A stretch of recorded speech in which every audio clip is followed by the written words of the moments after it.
Frontier Town, the saga of the Roaring West.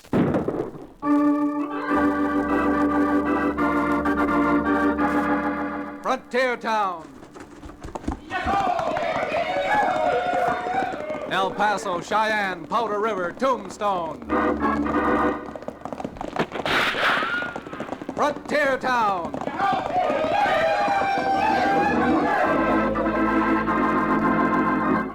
Here is the adventurous story of the early West, the tamed and untamed, from Cheyenne to Calgary, from Dodge City to Poker Flat. These are the towns they fought to live in and lived to fight for, teeming crucibles of freedom. Frontier Town!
Frontier town, huh?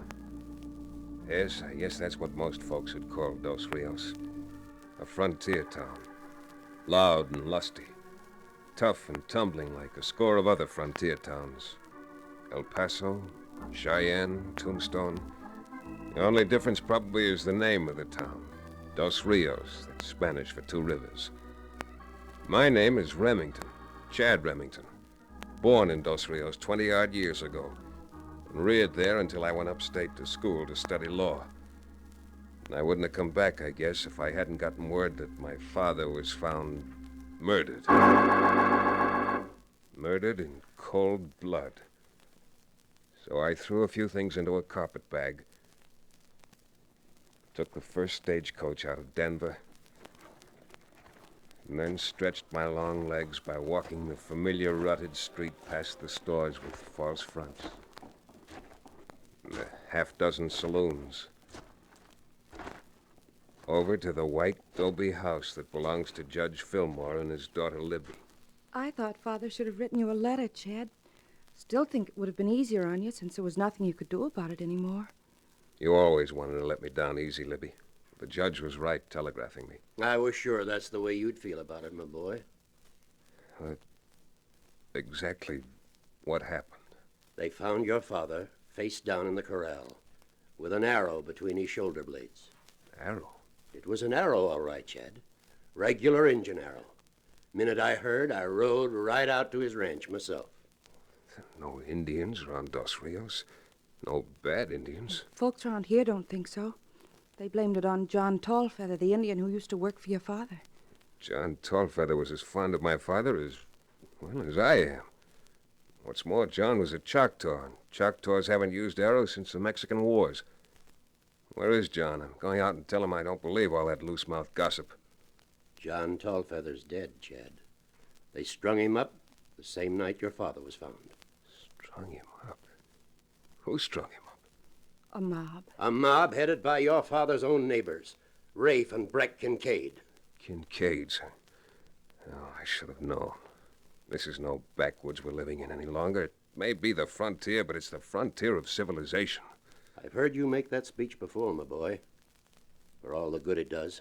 This country will never be anything but a lawless wilderness until men learn to respect the due processes of law. Why do they think I left the ranch and went off to school? We know, Chad. We agree with you. But while there are people around like the Kincaids, what are you going to do? I'm going to do something, and you can bet on that. Now, don't go flying off the handle, young man. The Kincaids are gunfighters, both of them. A lot worse than that if they lynched poor John Tallfeather. And if there's any law in this country at all, they're going to pay for it. If If you and Libby will excuse me, Judge, I'll leave my bags here. Of course, Chad, but where are you going? To start with, down to the livery stable. I'm renting myself a horse.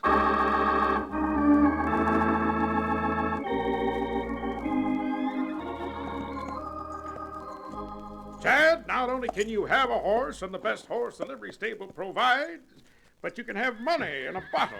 What am I saying? And the shirt right off my back. Cherokee, you haven't changed one bit. You sound just the way you did when I met you for the first time, peddling genuine Cherokee rattlesnake oil off the back of that big wagon. Yes, Chad, you remember, don't you? Yes, sirree. Now, if you just gather around closer, friends, I want to call your attention to this little preparation I hold here in my hand. This little bottle is sold regularly for $3 everywhere.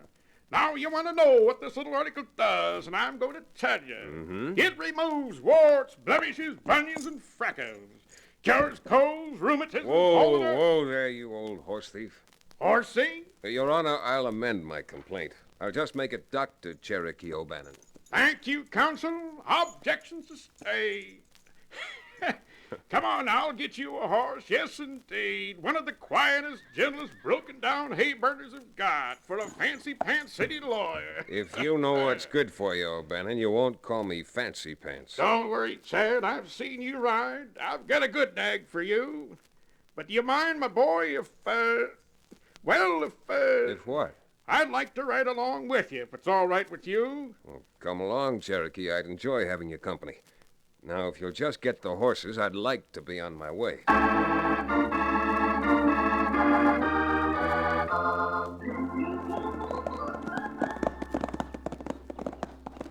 Well, Chad, there's your ranch. You can see it right through them aspens. Hasn't changed much, has it? No, not a bit. There's the creek and the cottonwoods where I used to swim when I played hooky from... Oh boy, hold it. What's up? What's up? What's stopping for? Unless I'm mistaken, and I don't think I am, someone's moved our wire. Our fence used to run along the other side of the creek up to that saddle rock. Sure it used to. But it doesn't anymore. I thought you knew. Knew what? Well, last spring, there was a big rock slide right over there. Filled the old creek bottom with rocks and changed the course of the stream. So your father sold that little strip to the Kincaid. Are you sure, Cherokee? Because without water, there's a quarter of a section over here wouldn't raise gophers. Now, the way I heard it, on account of you moving upstate to be a lawyer, your father was selling off his cattle. Didn't care about the water. Selling off? Well, that's ridiculous. Wasn't a month ago, he wrote me to go over to the stock show at the Capitol and see if I couldn't find him a new Hereford breeding bull. Well, I'll be a squoingin's off ox. You sure wouldn't be buying any bull if he was giving up ranching now, would he? Don't think he would. Come on, Cherokee. Turn that pony around. We're riding over and paying a call on Rafe and Breck Kincaid. Get around there, you long-legged, loose-jointed shuffle-gussy. Come on, let's be on.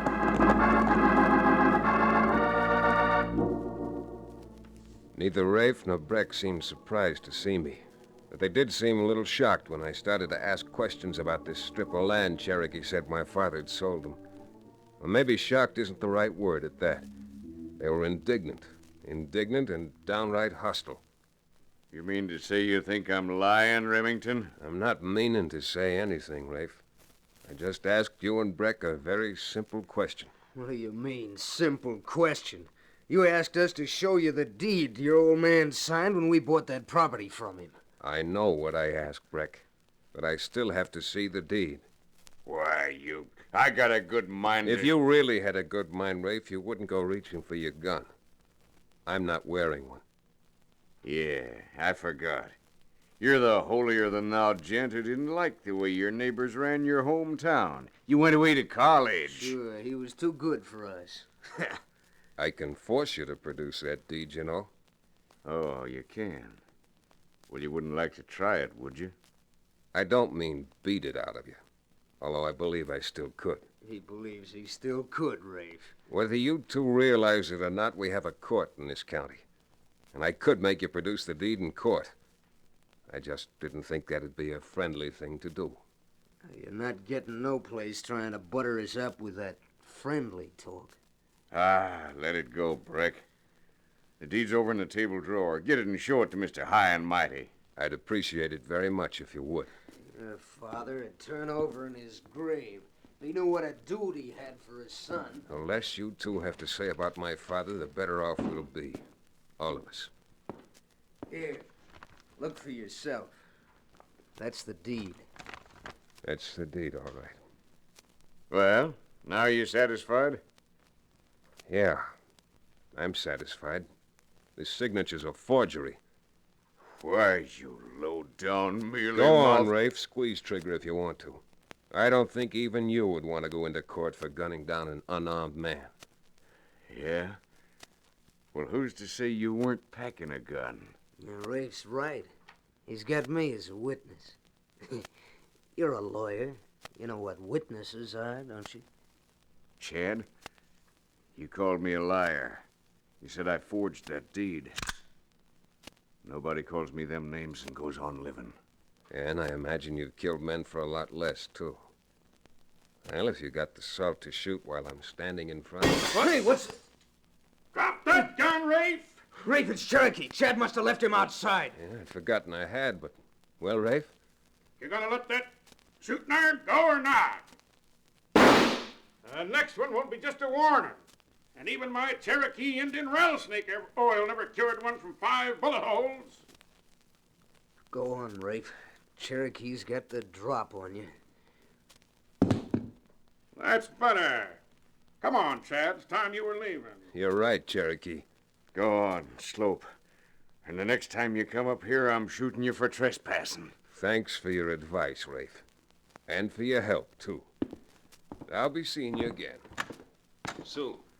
Remington, next time I see you, you better be packing a gun. Because I will, and I'll be looking for you. I intend to be looking for you, too. Both of you. Adios. Doggone it, Rafe. If he goes around town and shooting off that big mouth of his... Shut up, Brick. Huh? I ain't afraid of no man who's scared to pack a gun. He had his chance while he was here, and he throwed it. Yes, sir. I always knowed it. That one's yellow. Yellow clean through.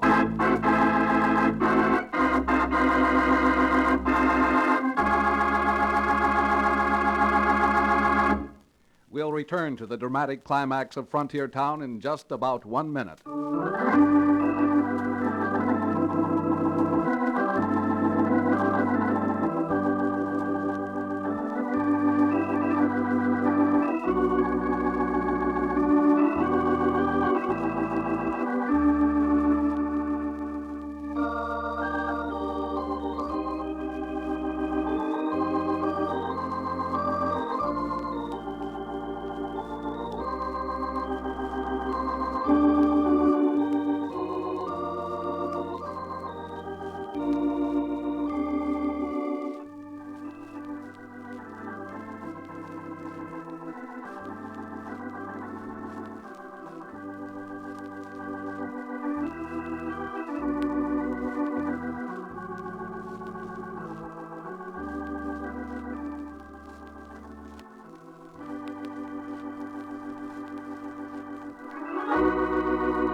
And now, Frontier Town.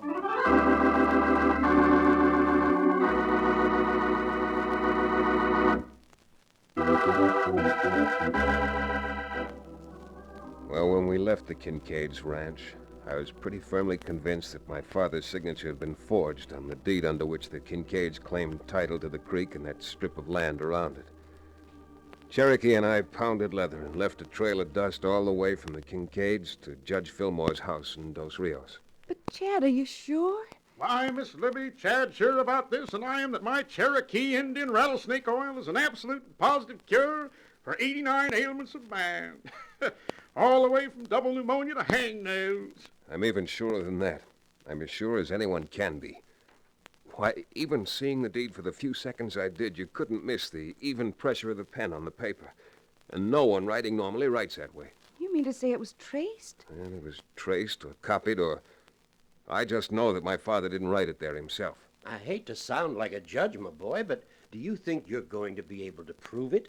Well, Judge, I hate to sound like a lawyer, but I've either got to prove that or Leave town.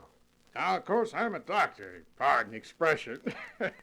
Not a lawyer, but it seems reasonable and sensible to me, Shad, my boy, that we go down and have a little talk with the warden. I mean the marshal. It isn't often that I can agree with someone in Dr. O'Bannon's profession, but this time I think he's right. Well, Chad, if you'd like, we'll all go along with you.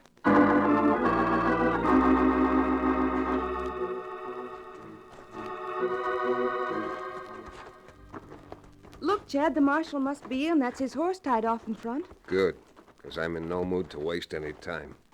You know what he means by that, Miss Libby? He's aiming on getting back upstate, not staying here. Oh, Chad, not really. I'm afraid so, Libby. This lynching, these threats from the Kincaids, nothing's changed here. It's still the same boisterous, belligerent frontier town. Well, now, Chad, it's not as bad as all that.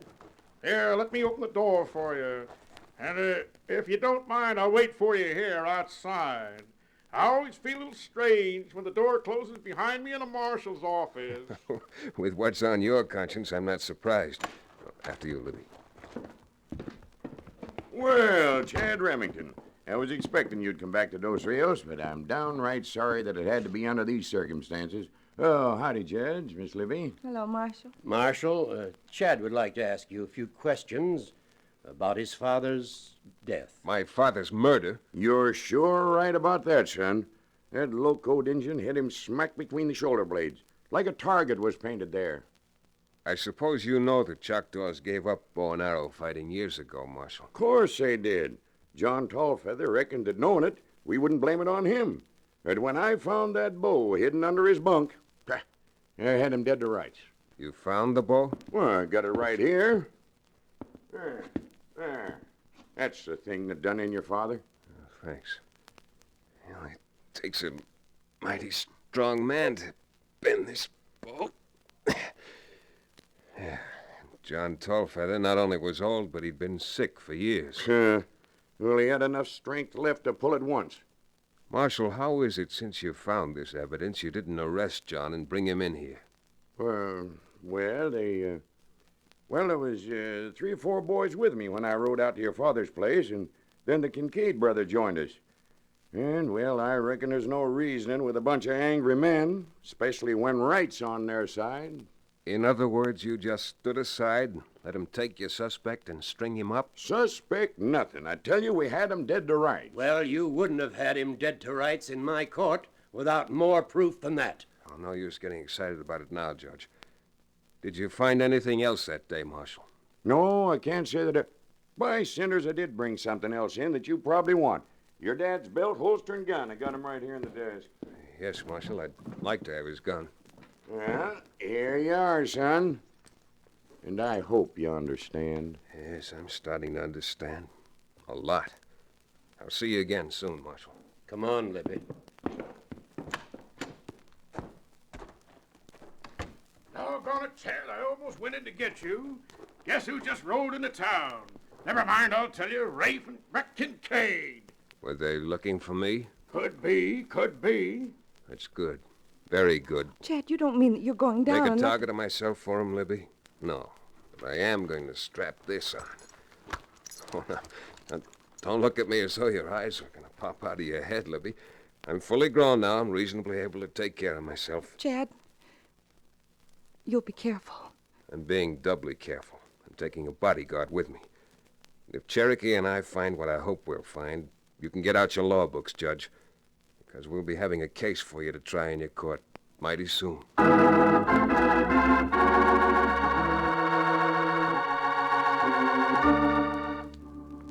With the Kincaid brothers in town, it certainly seemed safe to go back out to their ranch. When we got there, I headed straight for the desk where the so-called deed was kept, while Cherokee started to ransack the rest of the house. Suddenly, I could hear Cherokee's heavy boots come pounding toward me from another room. Chad! Hey, Chad, you certainly played the right hunch. Look here. Where'd you find those, Cherokee? In a bedroll in the back room. This is only a few of them. There must be 20, 30 arrowheads back there. So John Tallfeather murdered my father, Those filthy, cold-blooded swine. Sure, the Kincaid's done. Hey, what's that you got there? That paper. Enough with those arrowheads to put the noose around the Kincaids' necks. Here, see, they bought some land from my father, all right, but not the piece down by the creek. Here's the deed for 10 acres up on the north side next to their grove of jack pines. All they did was to copy his signature off this deed and trace it on the other. Yeah. Even I can see the difference when they're side by side. Well, Chad, I suppose now you're going back into town and call them out, eh? No, Cherokee, I'm not. I'm taking this evidence into the marshal and swearing out a warrant for their arrest. Huh? Well, you sound like you've been drinking rattlesnake oil. Why, them two would never let themselves be arrested. Oh, have they got everybody bluffed around here? Come on, Cherokee. We're getting back to town.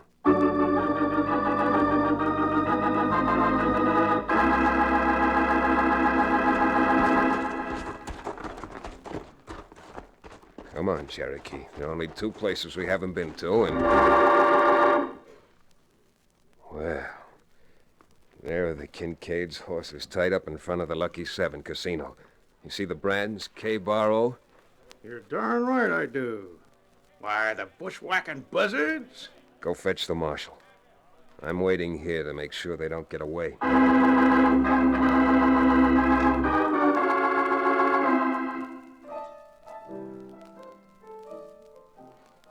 You can see them both from here, Marshal, at the faro table. Well, doggone it, Chad. This ain't no time to try to haul 'em to jail. They've been drinking. And, well, them two is ornery enough cold sober.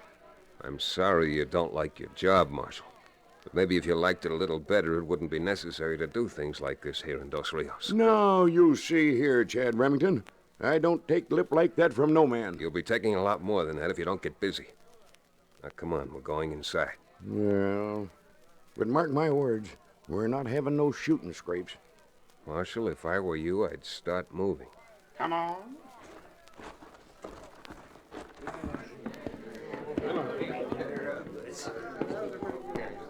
Just keep walking, Marshal. I'm betting another 100. And if the house will take off the limit, I'll... Sorry to interrupt your game, Rafe, but your luck's just run out anyhow. Remember what I told you this morning? I said next time I saw you, I was gonna... Rafe, I'm warning you. Don't try scratching leather. Well, look who's here. The dude brought the law with him. You want something, Marshal? Well, Chad here sent for me. Says he's got some kind of proof. You killed his father. So he thinks I killed his father, does he? Well, if I thought someone shot my father, I wouldn't need any lawman to take care of him. Neither would I. We've got laws to handle things like that. They're plenty good enough for me. Marshal, I got an idea. I just bet he has. I just bet he has. Since Chad wants us arrested, why don't you deputize him? Then, being the law he thinks so high of, he can take us down to the calaboose. If he thinks he can. Rafe, now, I didn't come in here looking for trouble, and you being on the prod ain't helping me none. Marshal, are you going to arrest the Kincaids? Sure. But if they ain't gonna come peaceful, then, well, I'm going back and get me a couple of deputies. All right, Marshal. I don't intend to tell you how to run your job. Go on. I'm going to stay here and wait for you. Okay, Chad, but don't you go stirring up no trouble while I'm gone. Him stir up trouble? Don't make me laugh. That marshal's a card, ain't he? Real brave hombre. Couldn't wait to run out. I didn't run out. Remington, this morning you called me a liar and a crook. Now you come in here calling me a murderer. That's right, Rafe. I called you a liar, a crook, and a murderer. And we haven't even started yet. Mister, I got only one thing to tell you. Go for your gun. Sorry. That's one piece of advice I can't take. You're right, Rafe. This Jasper's yellow. Sure he is. Yellow. Clean through. You're going to find out, Rafe, if I am or not. Yeah? How? You gonna hit me with a wet handkerchief or something? You ain't got the salt to clear your holster. The only time I draw a gun is in self-defense. I don't know why you don't fill your hand. Why should I? Well, because I called you a liar. I've called you a crook, and I'm calling you a cold-blooded, sneaking murderer. Why, even I wouldn't let a man call me that to my face. Go on. You got quite a reputation for slinging guns. What's stopping you now? Blast you, get out of here before I blow you out. To blow me out, you'll have to draw, and I'm waiting. Rafe, I knew you were everything miserable a man could be, but I never thought you were as spineless as a gutless coward. Why, you dirty... Hey, you let him draw first, you still beat into the... Chad, Doc, Breck behind you. Get him. Throw down behind me, will you? Breck, drop that gun, Breck. Drop it before I have to break you. All right, Breck. Now we don't need the marshal. The one Kincaid that's left is going to jail anyhow.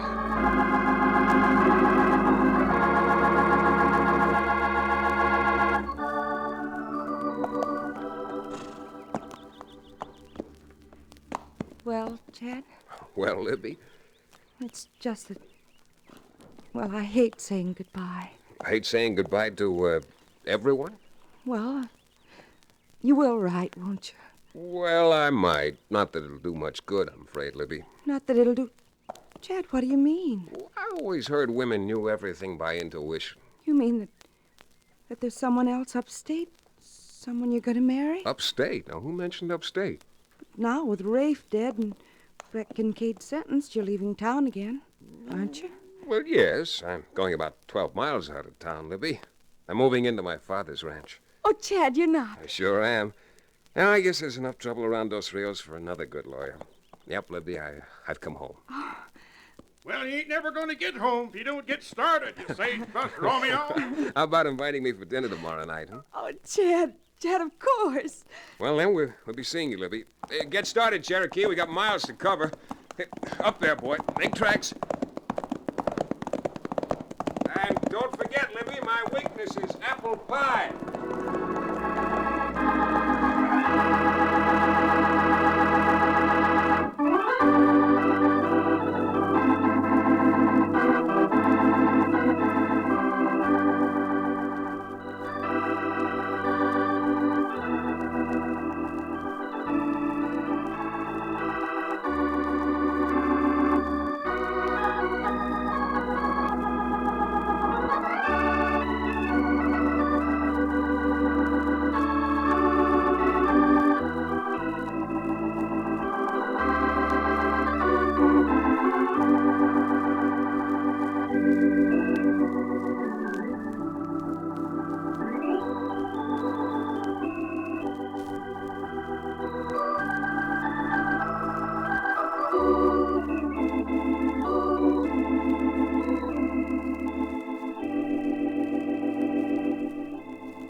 Frontier Town, starring Tex Chandler, came to you from Hollywood.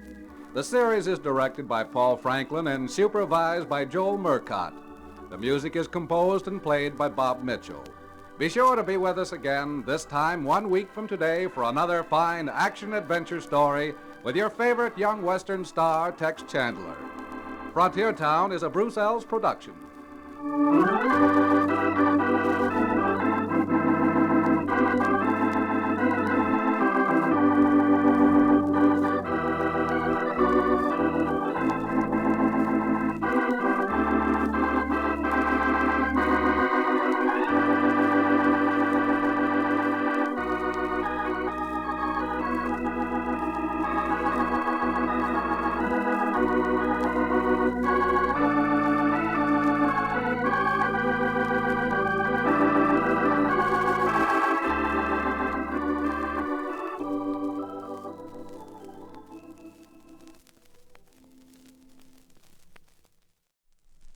Frontier Town, the saga of the Roaring West.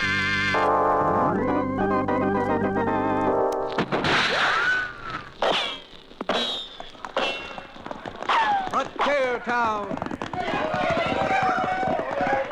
El Paso, Cheyenne, Powder River, Tombstone.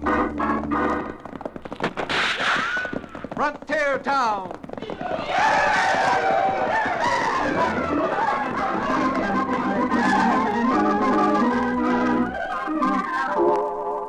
Here is the adventurous story of the early West, the tamed and the untamed. From the Pecos to Powder River, Dodge City to Poker Flat. These are the towns they fought to live in and lived to fight for. Teeming crucibles of pioneer freedom. Frontier Town!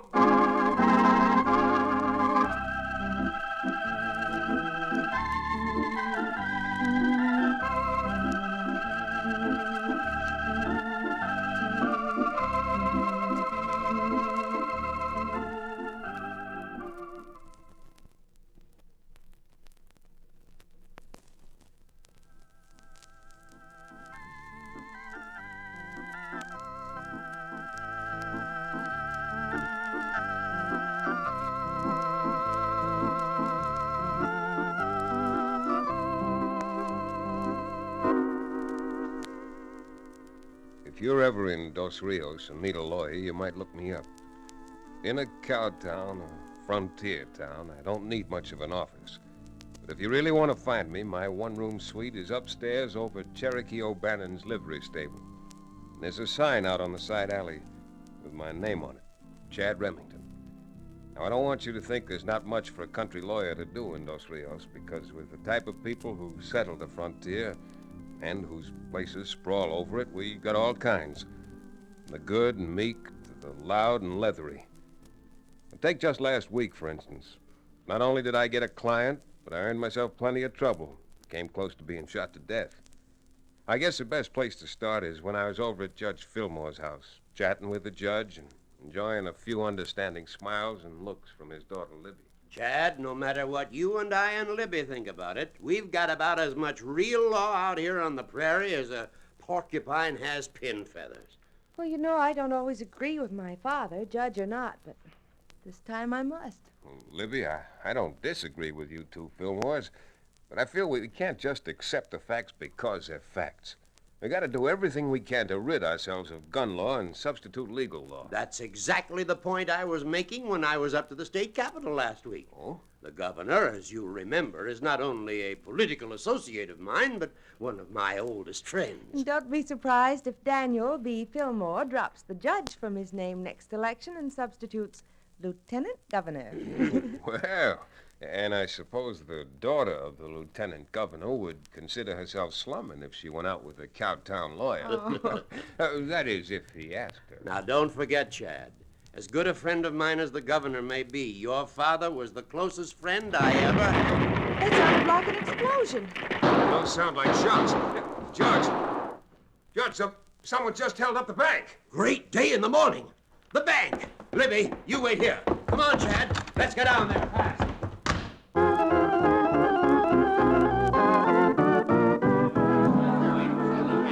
Stand still there, you pusillanimous pussyfooting polecat, or this time I'll beat your brains out for fair. Cherokee, you mean to stand there and tell me you captured this gunman inside the bank single-handed? My boy, don't ever let it be said that O'Bannon is single-handed. It takes just one O'Bannon to care for one row, but for rebellion it might take two. Stand still there, you varmint. Then stop twisting my arm. Stand back, everybody. Here comes the sheriff. Out of my way now. Out of my way. Move back. Move back there. Good thing you got here, Sheriff. But there's no hurry anymore. One-man army O'Bannon caught your man for you. Well, so you thought you could get away with holding up the bank all by yourself, did you? Well, I wasn't asking just to hear myself talk. Maybe he's not answering on advice of counsel, Sheriff. What's your name? Smith. John Smith. Huh. Why don't you just make it John Doe? Well, Smith, or whatever your name is, I'm hauling you down to the calaboose. And maybe by the time we get through with you down there, we'll find out who you are, where you came from, and your right name. So we can make it legal when we change your name to a number. Now, come on.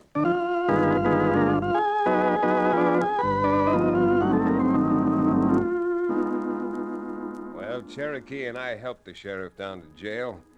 then waited in the outside office while the sheriff tried to get a slightly better identification than the convenient name of John Smith.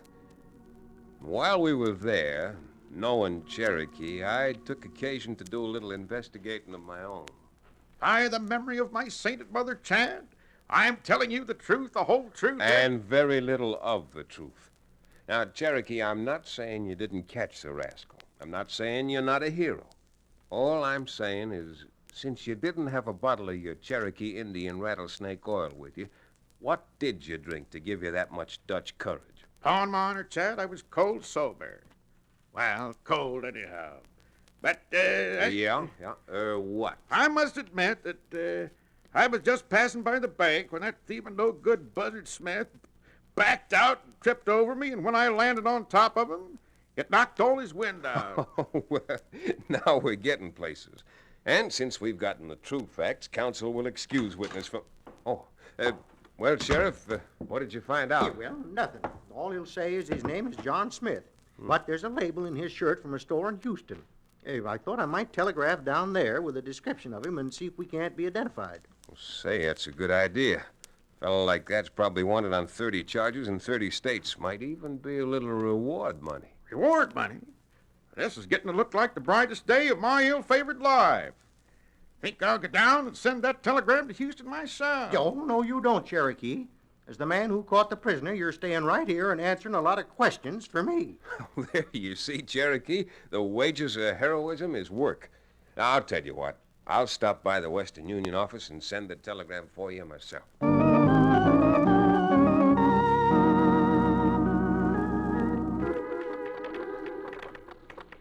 Oh, Harry, the sheriff asked me to stop by and send a telegram for him. Why, sure, Chad, sure. What's it about? The fellow tried to hold up the bank? Well, you dabbed your rope right on it. What was that again, Chad? Oh, I forgot you've been out here in the cattle country for only a few years, Harry. To dab your rope on something is a cowboy's way of saying you hit the bullseye. Oh, I guess I'll never get used to the way you Well, here comes my wife with my lunch.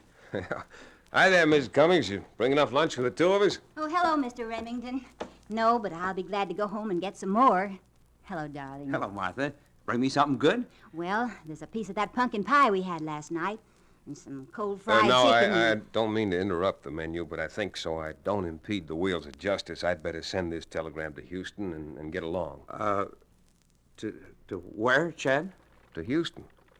Oh, maybe coming from Schenectady, you don't know that Houston's in Texas. Yes. Yes, we know Houston's in Texas. Hey, well, what's going on here? The minute I mentioned Houston, you both started to look as if you'd lost your last friend. Oh, no, there's nothing wrong. It's just that, well, seems to be some trouble on the line to Houston lately. Oh, now, mind you, Harry, I'm not calling you a liar, but that's really a little flimsy. Harry, what's the use? Mr. Remington knows you're lying. Tell him the truth. Now, Martha, you keep out of this. I'm not going to. We've had this thing hanging over our heads for years now, and I'm tired of it. Some nights I can't even sleep. Afraid of my own shadow. Well, I'm willing to listen. What's the trouble with or in Houston? Go on, Harry. Well, 9 years ago, I got thrown in jail in Houston. I was working for the railroad then, as telegrapher. There was a holdup, and they felt Harry was mixed up in it. You weren't? Well, not mixed up the way they meant. I recognized Martha's kid brother, and, well, I could have stopped him, but I didn't. Uh-huh. And then what happened? Well, they sentenced me to 7 years. After a year, I broke out. I see. But I still don't understand your reluctance to telegraph. I don't know if you know much about us telegraph operators, but, well, we all have a certain touch. Another telegrapher can recognize a man's fist just the way you can recognize someone's voice. You see, Mr. Remington, about 10 days ago, when Harry was sending a message to Houston, the man on the other end thought he recognized him and asked him if his name wasn't Harry Cheeseborough. Cheeseborough's our real name. Chad, I'm scared. I served a year I shouldn't have served. They're not going to put me back. Believe me, they're not. Now, look, Harry, as a lawyer and as a friend, the best possible thing you can do is turn yourself over to the sheriff. What? Listen to him, Harry. I don't want a red cent. I'll handle your case, and I'm as sure as a man can be that I'll get you off. Harry, do what Mr. Remington says. Living like this is just like living in purgatory. Now, come on, Harry. You and I are going down to jail.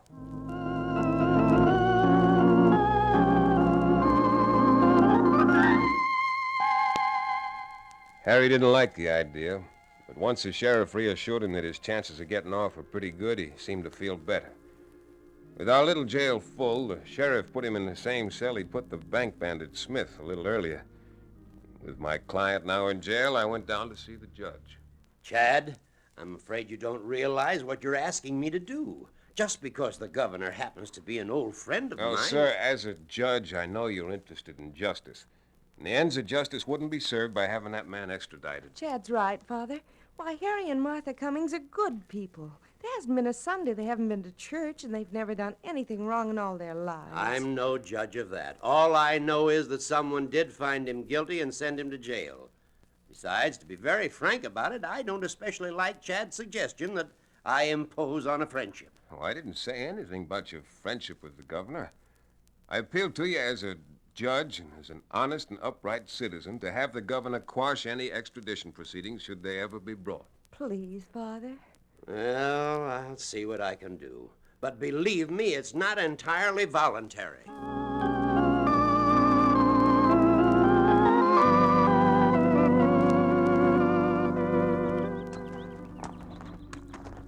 Believe me, Mrs. Cummings. Please, not Mrs.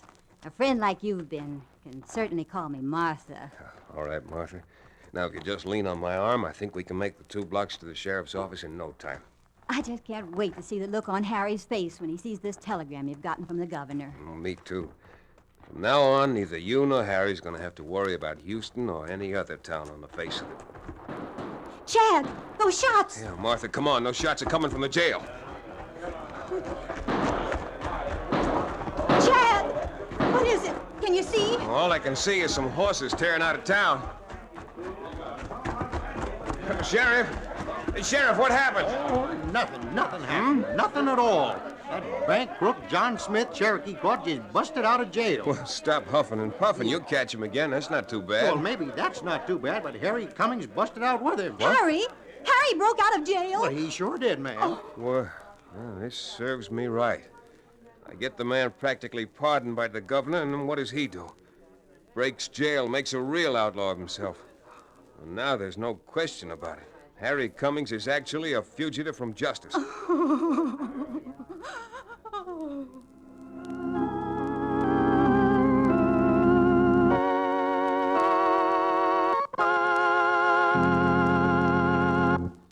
We'll return to the stirring climax of Frontier Town in just about 1 minute.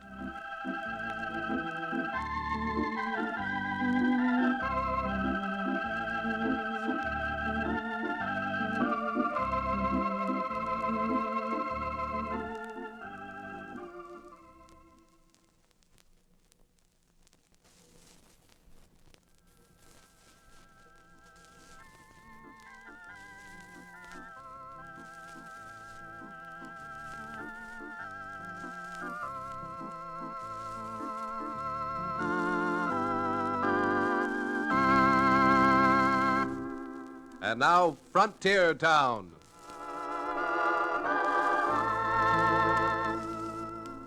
I'm not asking for sympathy. I'm just asking you to try and understand. As far as everyone was concerned, and that includes me, Chad Remington, everything I'd done had been wrong. Not only had I induced Harry Cummings to give himself up and go to jail, but when, because of it, he broke out again, the sheriff was against me, Harry's wife was against me, and most of all, Judge Fillmore and Libby were against me. Chad, how could you? How could I? Wasn't it enough that you came here first and talked Father into helping you?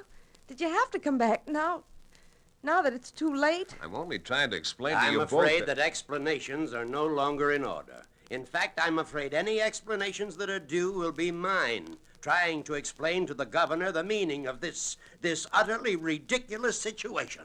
I thought if anyone around Dos Rios would understand and have a little sympathy, it'd be you two. Oh, so now you're going to try to turn things around and blame them on Father and me. The less said about this, the better off we'll all be. In other words, without a trial, without any suitable evidence, You're gonna convict a man that just yesterday you agreed was decent and honest to the best of your knowledge. Chad, I resent your tone of voice, and I certainly resent your speaking that way to my father. Just a moment, Libby.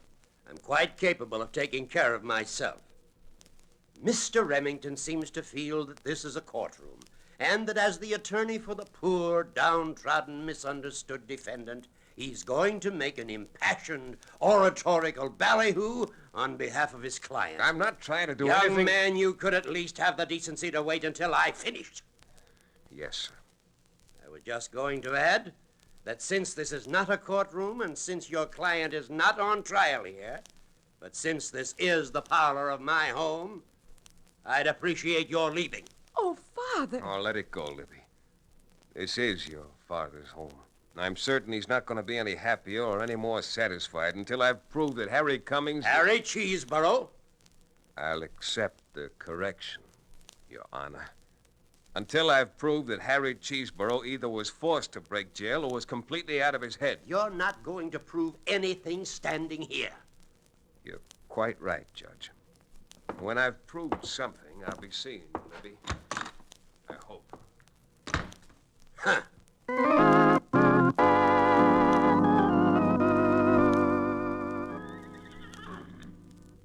Cherokee, I appreciate you trying to buck me up, but it's a waste of breath. Now, just a minute, my fine, upstanding friend. Right here in my hand, I hold this little bottle of absolutely genuine Cherokee Indian rattlesnake oil. You say you want to know what this little article does? Well, I'm going to tell you. This astounding preparation not only cures dandruff and heaves in your favorite horse, but is sold with a money-back guarantee to cure morning after collywobbles. Blues that are bluer than the sky over the... All right, Dr. O'Bannon. I certainly can't give a testimonial for your universal panacea, but I'm ready and willing to admit that even without your rattlesnake oil, you can cure a case of blues, depression, and save a man from suicide. Now, sonny boy, you're talking. So let's analyze your problem. You wouldn't have a trouble in the world if we could find Harry Cummings and clear this thing up. Just as simple as all that, is it? Even simpler. Now look at it this way. He broke out of jail with that John Smith character. Hmm? Who caught John Smith in the first place. Well, Never mind, I'll tell you I did. And if I could do it once, I can do it again. Well, if you think I'm going to wait until the two of them stumble over your legs this time, you're greatly mistaken. And if you really want to help, throw a couple of saddles on two of those broken-down nags you rent here, and let's deputize ourselves a two-man posse to find them and bring them back. Find them? How do you propose to do that? I may be a lawyer now, Cherokee, but don't forget I was born on a ranch and brought up on a ranch. I can still read sign and cut trail. Now go on, get me a good horse and let's be going.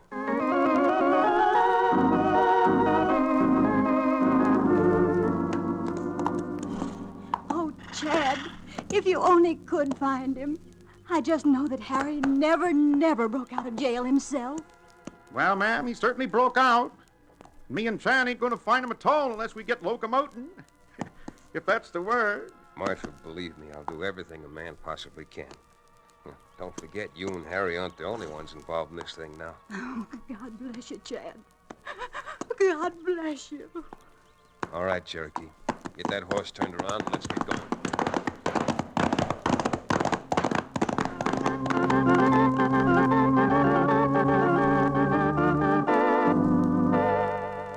Ever look for a needle in a haystack? Well, that's what we were doing. To make it worse, the weather had turned as black as my mood. The cold wind had frozen the ground hard, showing about as much sign as a piece of smooth-carved granite. But with Martha Cummings on my mind and Libby Fillmore in my heart, Cherokee and I pushed stubbornly ahead. Now, I'm no man to complain, Chad, but this is one wild goose chase where I'm starting to feel like the goose. You look like a gone gosling. Well, there is a goose involved in this, all right. Several geese, in fact. Harry's, Martha's, and not the least of them my own. Knowing the fair sex like I do, I can promise you Libby will get over it. And knowing the judge like I do, I can promise you he... Oh, rein up. What in twisted up tarnation you stopping out here for? You want to freeze to death? No, but I sure want to look at that briar bush over there. Briar bush? Hey, Cherokee, look. Look what was snagged off on that briar. Looks like a little piece of black cloth. Black alpaca cloth. And if I'm not mistaken, the same black alpaca Harry Cummings' sleeve guards are made of. Cherokee, I think we found the trail. Now braid my hair and call me Pocahontas. You mean to say you spotted that little patch of black cloth out here in the middle of no place? And that it means something? Sure does mean something. Means we're turning our horses and riding through that briar patch. But there ain't nothing beyond the briar. That is nothing but rocks. Nothing but rocks. And I hope a trail that'll lead us to that bank bandit and Harry Cummings.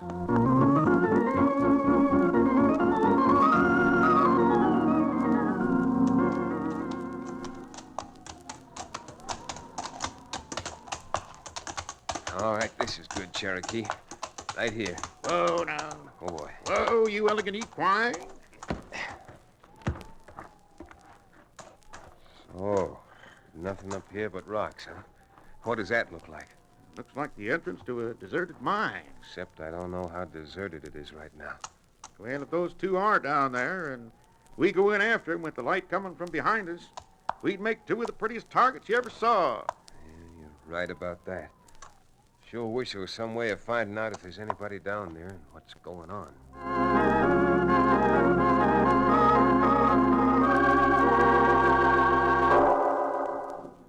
Smith, I tell you, we'll starve down here. We'd have been better off staying in jail. Why don't you dry up? I should have left you in that jail to rot. Maybe I'd been better off rotting there than down here. We only had some air. You keep that up and you'll get air, all right. I'll ventilate you proper. You're just the kind who would, too. If I'd had any salt in me at all, I wouldn't let you take me with you. Why, you... No! Now, keep that trap of yours shut. Look, the air down here's so bad. Why don't you let me see if I can't dig a little hole up toward the top? Just a little one. Just enough to get some fresh air. Yeah, all right. Gotta keep you amused like you would a kid. Can I use one of your spurs to dig with? Yeah, you can use anything. Only just shut up. Here. Thanks. Now maybe we can get some air.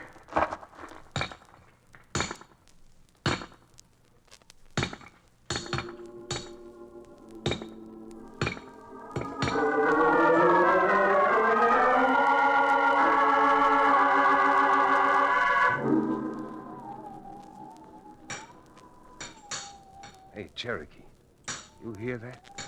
Yeah, sounds like someone digging inside the mine. Yeah, it's not just digging. It isn't steady enough. Sounds more like dots and dashes, like telegraph code. You mean it's Harry sending us a message? What does he say? I don't know. They didn't teach telegraphy at law school. It convinces me of one thing. Harry didn't voluntarily escape, and he's risking his neck now in the hope that somebody will hear this and capture them. Fine chance, just the two of us. The entrance to this place, a regular shooting gallery. Cherokee, if you got the salt to try something, I've got an idea that may work. Well, it's got to work, and none of us are going to get out of here alive.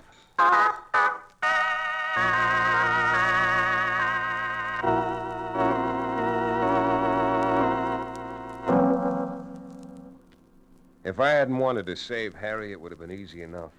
We could have shot through the entrance to the mine and blasted him out of there. But a shot might have killed Harry. So I had Cherokee climb on top of the entrance and hang there like a possum by its tail. Then I gathered up some dry brush, trusting to the wind to carry the smoke inside, set fire. With the smoke blowing inside the place, I just waited. And then, after minutes, it seemed hours. All right, you got us. We're coming out. And keep your hands where we can see them. Watch it, Cherokee. I don't trust that Smith as far as you can throw a buffalo by its tail. I got you, Chad. Fell on him once, and I can do it again. All right, come on. Shake a leg or you'll both end up in there barbecued.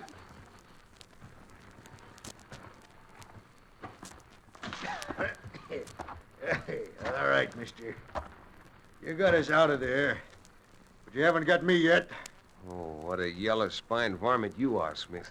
Using Harry as a shield. Don't mind me, Chad. Get him. Oh, I'm afraid, Harry, that just talks easy. Come on. If you want horses, ours are over there. All right, mister. Get moving. All right, Cherokee, jump. Why, you...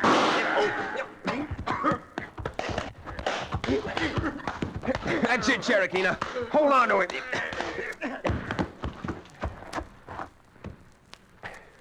Well, Cherokee, that's one way of getting business. Getting business? Yeah, you bet. I can't think of a better customer now for your Cherokee Indian rattlesnake oil than Mr. John Smith. You might even do a wholesale business with him when he's up in his permanent home, the state penitentiary.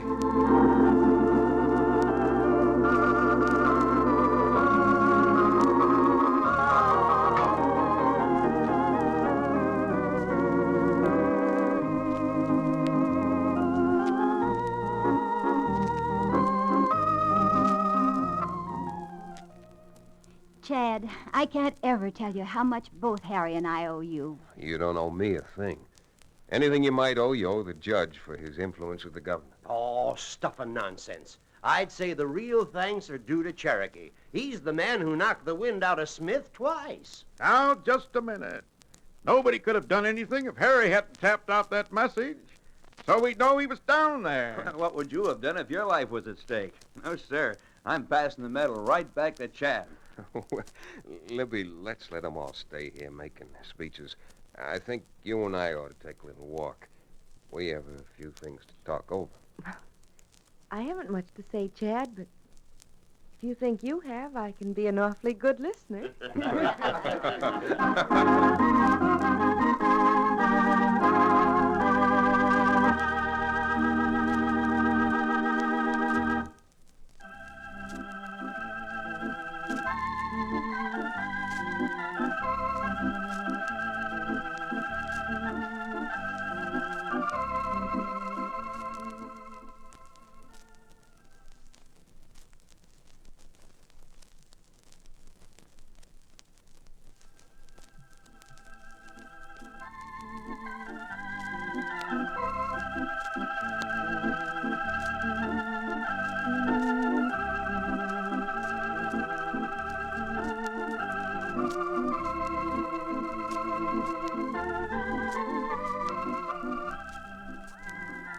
Frontier Town, starring Tex Chandler, is a Bruce Ells production. Supervision by Joel Murcott. Story and direction by Paul Franklin. Music written and played by Ivan Ditmars. Be sure to be with us again this time 1 week from today for another fine action-adventure story with your favorite young Western star, Tex Chandler. Frontier Town came to you from Hollywood.